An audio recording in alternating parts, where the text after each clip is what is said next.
الله أكبر الله أكبر لا তাড়াতাড়ি যাই রে, ইন্টারভিউ শুরু হয়ে যাবো গা।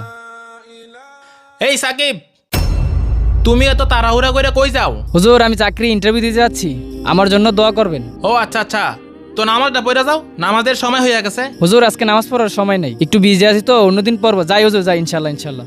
হায় রে মানুষ, দুনিয়া নিয়ে কত ব্যস্ত, নামাজ পড়ার সময় হয় না। আর যে জীবনে কত ইন্টারভিউ দিতে হবে, আমার কপালে মনে হয় চাকরি নাই। আরে এটা সাকিব না? এই সাকিব, এদিকে আসো। হুজুর, কিছু বলবেন?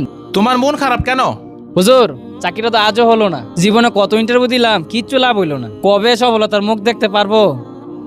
হায় রে মানুষ, সফলতার পিছনে সারাদিন ঘুরে, অথচ প্রকৃত সফলতা যেখানে সেখানে আসে না। এ সাকিব ভাই, এদিকে সাকিব ভাই, ওই দিন তো নামাজটা পড়লেন না, আজকে পড়ে যান। ভাই, আমি অনেক ব্যস্ত এবং অনেক প্যারাশানি থাকি, তো নামাজ পড়তে পারবো না। ভাই, দুনিয়ার কাছে এত ব্যস্ত থাকেন, 10 মিনিট লেগে নামাজটা পড়তারতেন না? আচ্ছা, অন্য সময়, আমি এখন যাই। এ সাকিব, দাঁড়াও, এদিকে আসো। আচ্ছা সাকিব, তোমার সমস্যাটা কি বলো তো? হুজুর, আপনি এসব কি বলতেছেন? কিছুই তো বুঝলাম না। তোমার এই চাকরির পিছনে ঘুরো, নামাজ পড়ার সময় পাও না।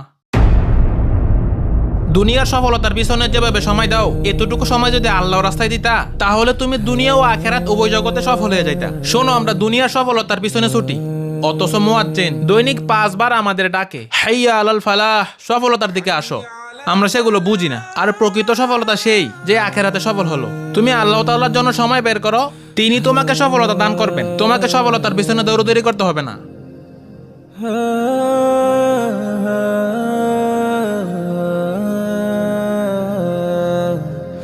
ha